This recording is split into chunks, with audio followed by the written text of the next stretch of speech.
I, Muhammad Amanullah, is here representing Aligarh Coaching Center for BCom entrance, and I am taking your business studies part.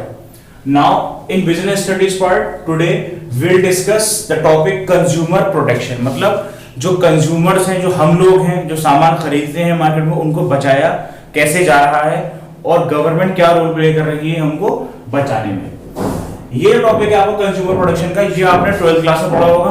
आप लोगों के BCom entrance में 12th class का business studies का सारा syllabus, मतलब सारा सिलेबस तो नहीं कहूंगा मैं, जो जो टॉपिक्स दिए हुए वो सारे आपके 12th के बोर्ड्स के जो आपने बिजनेस स्टडीज पढ़ी है उसके अंदर है। नाउ अगर हम देखें तो कंज्यूमर प्रोटेक्शन एक टॉपिक है जो बिजनेस स्टडीज का टॉपिक है और जो आपके बीकॉम एंट्रेंस में बहुत इंपॉर्टेंट टॉपिक है, और ये टॉपिक जो है वो आपको आगे भी हर क्लास में मिलता रहेगा। तो सबसे पहले हम उसकी मीनिंग देखेंगे कि मतलब क्या है कंज्यूमर प्रोटेक्शन का। तो consumer protection refers to protecting the interest of the consumer. यहां पर इंटरेस्ट ब्याज की बात नहीं हो रही है, यहां पर बात हो रही है उनका जो लगाव है इन कंज्यूमर्स का। मतलब अगर हम as a customer, as a consumer अगर कोई प्रोडक्ट परचेज करने जाते हैं तो जो भी हम उसके पैसे देते हैं, तो हम ये चाहते हैं कि हम जो इस प्रोडक्ट के जो पैसे दे रहे हैं वो प्रोडक्ट हमें उतने ही पैसे की वैल्यू का मिले।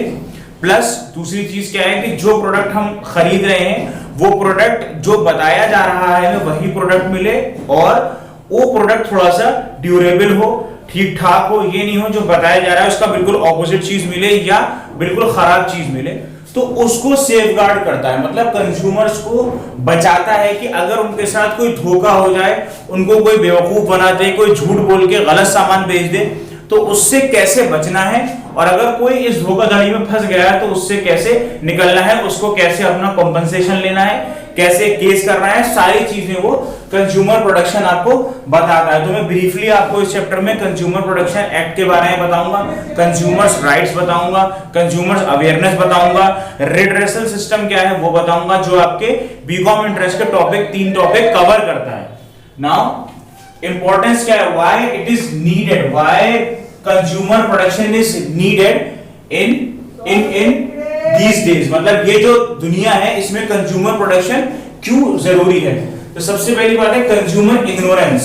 कंज्यूमर इग्नोरेंस की बात जो आती है वो ये आती है कि कंज्यूमर जो है वो आपका जो है वो बहुत सारी चीजें जानता नहीं है, इग्नोर करके चलता है बहुत सारी चीजें। उसको पता नहीं है कि उसके इंटरेस्ट के लिए, उसको बचाने के लिए क्या क्या लॉज बना रखे हैं गवर्नमेंट ने, क्या रूल्स हैं उसको बचाने के लिए, क्या उसकी रिस्पॉन्सिबिलिटीज हैं, क्या ड्यूटीज हैं उसके एक कंज्यूमर की।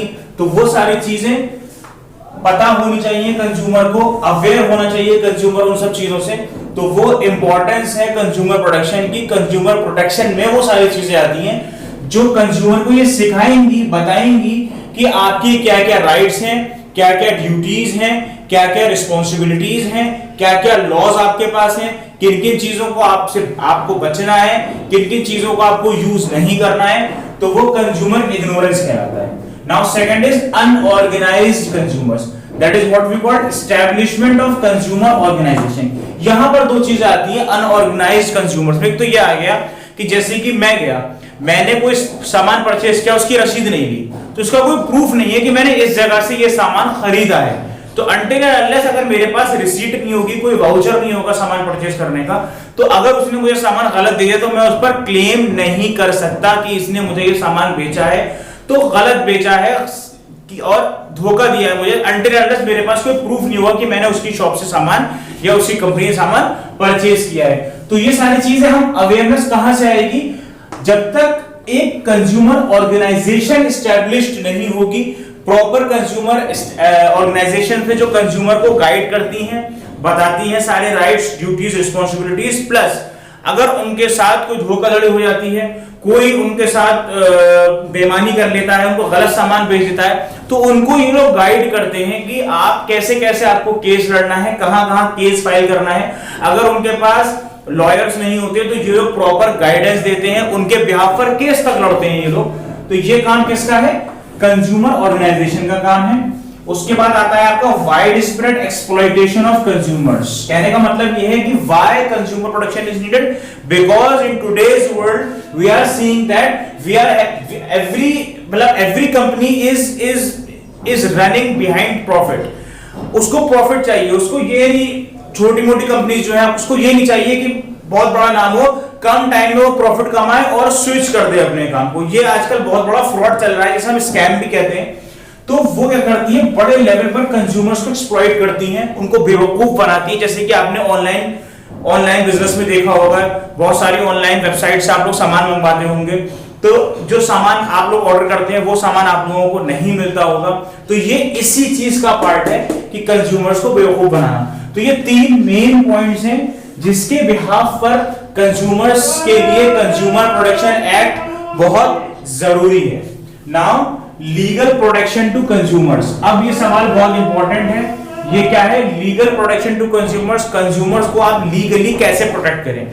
लीगली कैसे प्रोटेक्ट करने का मतलब है, उनके सामने आप एक दीवार लगाएं कि इस दीवार के आगे अगर आप चलेंगे या इस दीवार के आगे आप जाएंगे तो आप लॉ से अबाइड है। कहने का मतलब ये है कि जब कोई आपको बेवकूफ बनाए तो वो दीवार बीच में खड़ी हो लॉ की फॉर्म में, कि कानून ये कहता है कि इसके आगे आप नहीं आ सकते, और जो बेचने वाला है उसके आगे अगर वो आएगा तो फंस जाएगा।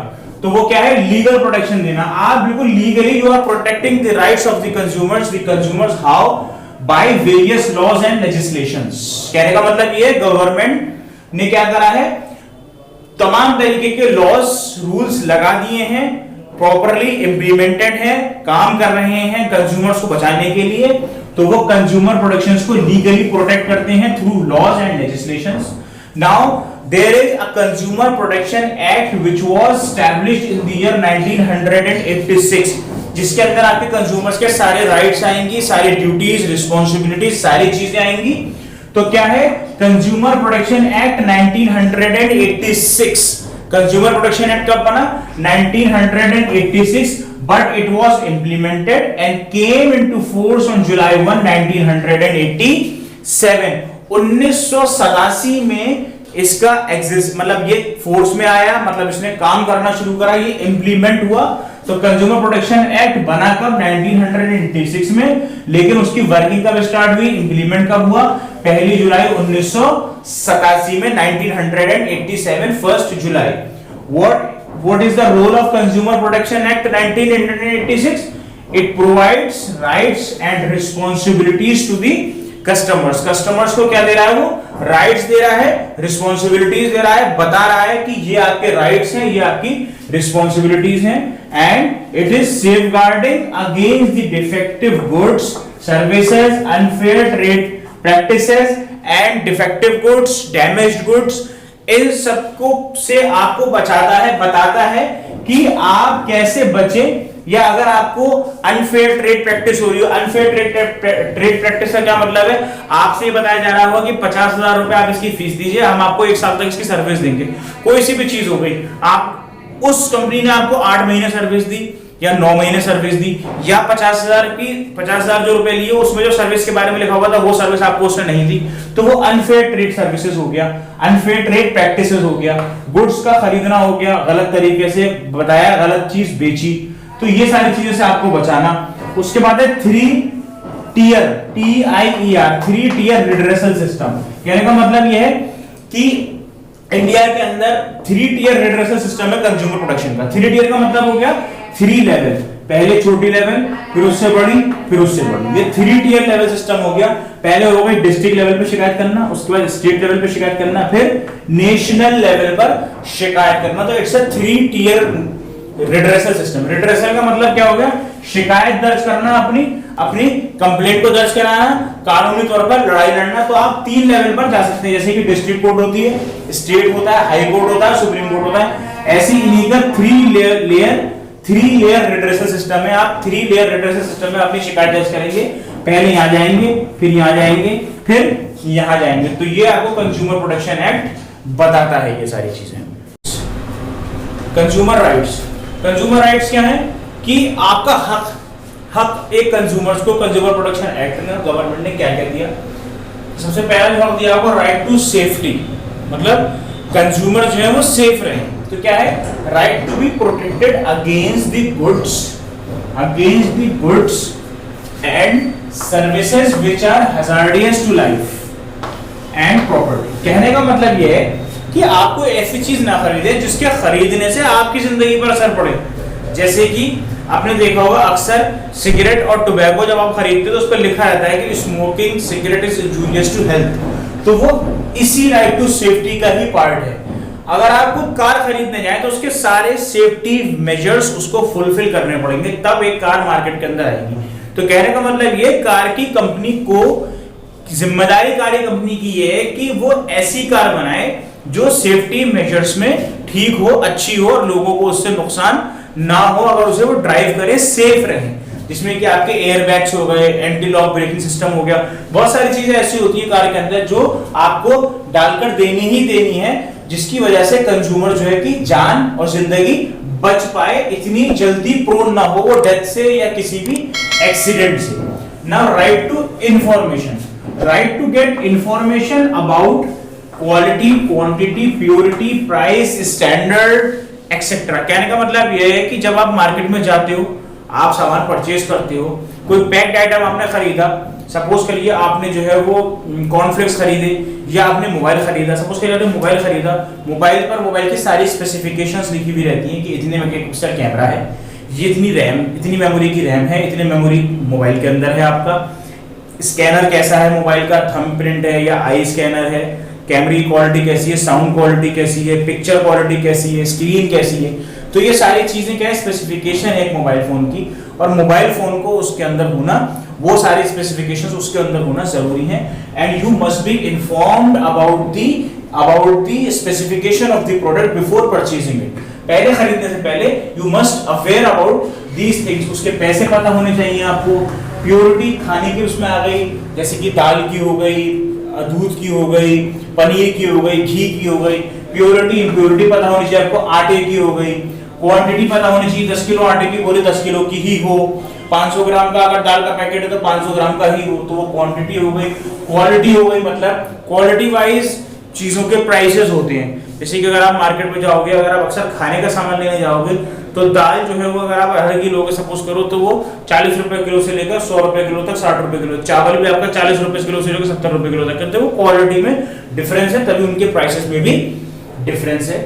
Now right to make choice means right to choose any product. You have a right to choose any product. कहने का मतलब ये है कि अगर आपको एक शॉपकीपर 10 एक ही मोबाइल लेना है, आपको उसने आपको 6 मोबाइल दिखाए, तो 6 मोबाइल से ऑब्वियसली आप एक ही लोगे या नहीं लोगे उसकी दुकान से। तो ये आपके ऊपर राइट है कि आप चूज करो या ना करो। अगर आपको 10 मोबाइल दिखाए, 10 में से आपको एक चूज करना है, करिए। आपको 10 मोबाइल में से कोई से नहीं लेना, आप उसकी दुकान को छोड़कर दूसरी दुकान पर जाकर मोबाइल देख लीजिए। जैसे कपड़ों के साथ ये बोलता है, आदमी जब कपड़े लेने जाता है तो क्या करता है कि कम से कम 4-5 दुकानें देखकर कपड़े लेता है। तो वो किस राइट का पार्ट है, वो राइट टू मेक चॉइस का पार्ट है। मतलब you have a right to choose any product at any shop. कहने का मतलब है किसी भी दुकान पर आप कोई सा प्रोडक्ट चुन सकते हो, चूज कर सकते हो, ले सकते हो, और कोई सा भी रिजेक्ट कर सकते हो, आपको नहीं लेना। Now right to be heard, right to be representation. कहने का मतलब ये है कि you have a right to represent yourself before the government, before the law, before the court, if any mishappening happens, if any mishappening is there। कहने का मतलब ये है कि अगर आपके साथ कोई भी गलत फ्रॉड, कोई भी गलत चीज हुई है, फ्रॉड हुआ है, धोखा हुआ है किसी प्रोडक्ट को खरीदने में या बेचने में, तो आप उसकी कंप्लेन कर सकते हो, आप अपना रिप्रेजेंटेशन डाल सकते हो कोर्ट में, आपको कोर्ट सुनेगा। तो ये आपके 4 राइट्स हैं जो अभी आगे मैं आपको इसके और राइट्स बताऊंगा कंज्यूमर प्रोटेक्शन के। कंज्यूमर राइट से पहला है right to safety for hazardous to which products hazardous to life and death। right to information, you must be informed about the quality, quantity, standard, price, purity, impurity of the product। right to make choice, you have a right to choose any product from any shop। right to be heard, you must be heard before the law, before the court, or you must be represented by anyone or by yourself too। so these are the 4 consumer rights and still 3 or 4 more are there। तो मैं next right is right to seek redressal, मतलब right to get compensated against any unfair trade practices। कहने का मतलब ये है कि जब आप रिप्रेजेंट हुए, आपने अपनी शिकायत करी, उसके बाद जब आपकी शिकायत सुनी गई, एक जजमेंट पर आया गया, इफ यू आर राइट, अगर आप सही हैं और आपने गलत चीज जो हुई आपके साथ, अगर वाकई में आपने उसके खिलाफ कंप्लेंट करी है तो आपको कंपनसेशन मिलना चाहिए। अक्सर आपने सुना होगा जो बड़ी बड़ी कंपनी से अगर किसी को नुकसान होता है, गलत पिज्जा पहुंच गया किसी घर पे, या डोमिनोज वालों ने गलत पिज्जा पहुंचा दिया, जो वेज खाने वाले हैं उनका नॉन वेज पहुंचा दिया, नॉन वेज खाने वालों का वेज पहुंचा दिया, या किसी टेबल पर गलत चीज सर्व हो गई, वो चीज वो लोग नहीं खाते हैं, वो उनकी जो रिलीजन है या उनका जो कल्चर है उसको अलाउ नहीं करता, लेकिन गलती से अगर किसी ने कुछ वहां डिलीवर कर दी तो उसको कंपनसेट करती है वो कंपनी। तो ये एक नॉर्मल जेस्चर होता है बिजनेस का जो वो कंपनसेट करते हैं। यही चीज जब आप कोर्ट में लेकर जाते हो तो कोर्ट भी कंपनसेट करने को कहता है। तो वो क्या है, राइट टू सीक रिड्रेसल में आता है that right to get compensated against any unfair trade practices. कोई भी आपके साथ गलत चीज हुई है उसको कंपनसेट किया जाता है किस फॉर्म में, राइट टू सीक रिड्रेसल में। Now right to consumer education मतलब क्या है, a consumer must be educated, he or she must be knowing his rights, duties, responsibilities, laws, legislation which are made by the government to protect the interest of the or to protect the safeguard of the consumers। तो क्या कह रहे हैं, right to get the knowledge regarding rights, duties, responsibilities, मतलब एक consumer को पता होना चाहिए। अगर उसको पता नहीं है तो ये जिम्मेदारी किसकी है, ये जिम्मेदारी गवर्नमेंट की है। गवर्नमेंट ने अगर कोई कंज्यूमर ऑर्गेनाइजेशन बनाई है तो उसकी जिम्मेदारी है कि वो क्या करे, हर कंज्यूमर तक पहुंचे और कोशिश करे कि हर कंज्यूमर्स को उसके जो पावर्स हैं उसके पास, जो वो एक बहुत इंपॉर्टेंट बॉडी है वो मार्केट की, कंज्यूमर वो कैसे है वो बताए उन्हें। जो वो कैसे बनेगा, वो राइट्स से बनेगा, ड्यूटीज से बनेगा और रिस्पॉन्सिबिलिटीज से बनेगा। Now the last topic of this consumer protection act is redressal system, मतलब शिकायत आप कैसे कैसे कहां कर सकते हैं।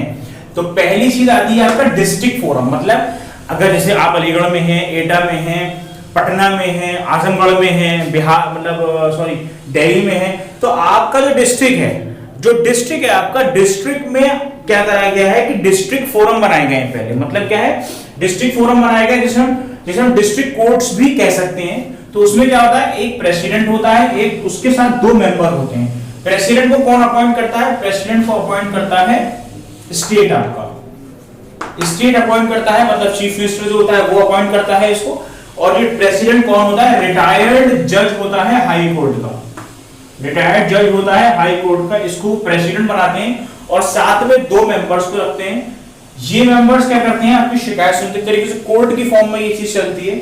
इसमें क्या है, कौन किसकी शिकायतें सुनी जाती हैं, वो गुड्स जिसकी वैल्यू 20 लाख रुपए तक है या उससे कम, 20 लाख रुपए तक है या उससे कम। अगर इतनी वैल्यू के गुड्स के साथ आपके साथ फ्रॉड हुआ है, झूठ बोला गया है, तो आप इसकी शिकायत डिस्ट्रिक्ट फोरम में करेंगे। 20 लाख से ऊपर आप फौरन स्टेट कमीशन में चले जाएंगे। क्या है, लेकिन 20 लाख या उससे कम की वैल्यू के गुड्स के साथ अगर आपके साथ फ्रॉड हुआ है, झूठ बोला गया है, तो आप उसकी शिकायत कहां करेंगे, डिस्ट्रिक्ट फोरम में करेंगे। और क्या है कि अगर कोई नहीं satisfied, if not satisfied with the decision of the district forum given, क्या का मतलब ये है कि अगर डिस्ट्रिक्ट फोरम ने आपके खिलाफ जजमेंट दिया, if you are not satisfied, आप सेटिस्फाइड नहीं है या जिसके खिलाफ आपने शिकायत करी है वो सेटिस्फाइड नहीं है, तो वो क्या करेगा, he will move to the state commission, को उससे हायर कोर्ट में चला जाएगा, उससे हायर फोरम में चला जाएगा और उसको अपील करेगा कि मेरे साथ जो है वो डिस्ट्रिक्ट फोरम के साथ, मेरे डिस्ट्रिक्ट फोरम में जो मेरे साथ जजमेंट हुआ है मैं उससे सेटिस्फाइड नहीं हूं, हालांकि मैं उसके डिसीजन को चैलेंज करता हूं जिसके स्टेट कमीशन में। तो ये पहले डिस्ट्रिक्ट फोरम हो गया, जिसमें एक प्रेसिडेंट होता है जिसको अपॉइंट करता है चीफ मिनिस्टर, साथ में दो मेंबर होते हैं। गुड्स की वैल्यू 20 लाख या उससे कम की गुड्स की वैल्यू से अगर फ्रॉड हुआ तो आपसे शिकायत यहां पर करते हो। इफ नॉट सेटिस्फाइड, अगर दोनों में से कोई भी पार्टी सेटिस्फाइड नहीं है तो वो जा सकती है स्टेट कमीशन के पास। इसके आगे बताऊंगा आपको स्टेट कमीशन और national commission. Now state commission क्या है कि डिस्ट्रिक्ट से ऊपर बढ़े आप स्टेट कमीशन पर आ गए। अगर आप डिस्ट्रिक्ट फोरम से सेटिस्फाई नहीं है, आपने वहां पे शिकायत करी है या आपकी गुड्स की वैल्यू 20 लाख से कम है, 20 लाख तक है, तो आप डिस्ट्रिक्ट फोरम में जाएंगे। अगर आपकी वैल्यू 20 लाख से 1 करोड़ तक है तो आप स्टेट कमीशन में जाएंगे। कहने का मतलब ये है कि इसके अंदर एक प्रेसिडेंट होता है और दो मेंबर होते हैं, जैसे कि डिस्ट्रिक्ट फोरम में होता है। प्रेसिडेंट जो है वो रिटायर्ड जज होता है हाई कोर्ट का। मैंने गलती से आपको बता दिया, सॉरी फ्रॉम माय साइड, कि डिस्ट्रिक्ट फोरम का जज होगा वो रिटायर्ड जज होगा, डिस्ट्रिक्ट जज होगा, डीजे जिसे हम कहेंगे डिस्ट्रिक्ट जज होगा, वो क्या होगा, डिस्ट्रिक्ट फोरम का प्रेसिडेंट होगा, डिस्ट्रिक्ट जज रिटायर्ड। मगर स्टेट कमीशन का जो प्रेसिडेंट होगा वो रिटायर्ड हाई कोर्ट का जज होगा। उसको कौन अपॉइंट करेगा? स्टेट गवर्नमेंट अपॉइंट करेगी। डिस्ट्रिक्ट फोरम में भी स्टेट गवर्नमेंट करती है। 20 लाख से 1 करोड़ की गुड्स की वैल्यू के अगर गुड्स को मतलब आपके साथ फ्रॉड हुआ है तो आप उसकी शिकायत स्टेट कमीशन में कर सकते हैं। अगर आप इसके डिसीजन से सेटिस्फाइड नहीं है स्टेट कमीशन के डिसीजन से, तो आप नेशनल कमीशन में जाएंगे, वहां पर अपनी शिकायत दर्ज कराएंगे 30 दिन के अंदर कि हम स्टेट कमीशन की जजमेंट से इत्तेफाक नहीं रखते, सेटिस्फाई नहीं है, हमारे हिसाब से डिसीजन नहीं हुआ, हम सही थे लेकिन डिस्ट्रिक्ट फोरम सही से सुन नहीं पाया भाई थे, जो भी वजूहात रही जिसकी वजह से उसने हमारे डिसीजन हमारे फेवर में नहीं दिया। तो एक प्रेसिडेंट, 2 मेंबर, रिटायर्ड जज होगा, हाई कोर्ट का प्रेसिडेंट जो कि अपॉइंट करेगा स्टेट गवर्नमेंट। 20 लाख से 1 करोड़ की गुड्स की वैल्यू के साथ जो फ्रॉड हुआ हो वो आपको रिकॉर्ड कराएंगे आप स्टेट कमीशन में। और अगर आप किसी भी डिसीजन सेटिस्फाई नहीं है स्टेट गवर्नमेंट के, तो आप नेशनल कमीशन के पास जाएंगे 30 दिन के अंदर। अब बात आती है नेशनल कमीशन की। इसके अंदर एक प्रेसिडेंट होता है, 4 मेंबर होते हैं, जिसके अंदर एक औरत होनी चाहिए, मतलब there must be a woman, 1 woman, एक औरत होनी चाहिए। 4 मेंबर्स में से प्रेसिडेंट होगा। प्रेसिडेंट कौन होगा? सेंट्रल गवर्नमेंट जिसे अपॉइंट करेगी, वो भी हाई कोर्ट का जज होगा, रिटायर्ड जज होगा। मोर देन 1 करोड़, मतलब गुड्स जिसकी वैल्यू 1 करोड़ से ज्यादा की है, उनकी वैल्यू के गुड्स के साथ अगर फ्रॉड हुआ है, आपके साथ धोखाधड़ी हुई है, तो आप उसको नेशनल कमीशन में लेके जाओगे। अगर आप नेशनल कमीशन के डिसीजन से सेटिस्फाई नहीं हो तो आप क्या करोगे? 30 दिन के अंदर सुप्रीम कोर्ट जाओगे अपनी अपील लेकर कि आप कहोगे कि हम नेशनल कमीशन के डिसीजन से सेटिस्फाई नहीं है, अब हमें यहाँ पर उसके डिसीजन को चैलेंज करना है, सुप्रीम कोर्ट में आप केस लड़ोगे अपना। तो डिस्ट्रिक्ट कमीशन, डिस्ट्रिक्ट फोरम हो गया, स्टेट कमीशन हो गया और नेशनल कमीशन हो गया। यहाँ पर आपको बहुत एक ब्रीफली पूरा चैप्टर बता दिया गया है। आपके बीकॉम एंट्रेंस के व्यू पॉइंट से कंज्यूमर प्रोटेक्शन एक्ट के अंदर क्या क्या चीजें आती हैं, ये सारे टॉपिक आपके कवर करता है कंज्यूमर प्रोटेक्शन एक्ट को। जब आप इस वीडियो को देखेंगे और अपने बीकॉम एंट्रेंस का सिलेबस को मैच करेंगे कंज्यूमर प्रोटेक्शन से, तो आपको सारी चीजें इसके अंदर वही मिलेंगी जो आपके सिलेबस में है। तो यहाँ पर आज हम अपना कंज्यूमर प्रोटेक्शन एक्ट का चैप्टर खत्म करते हैं। Thank you.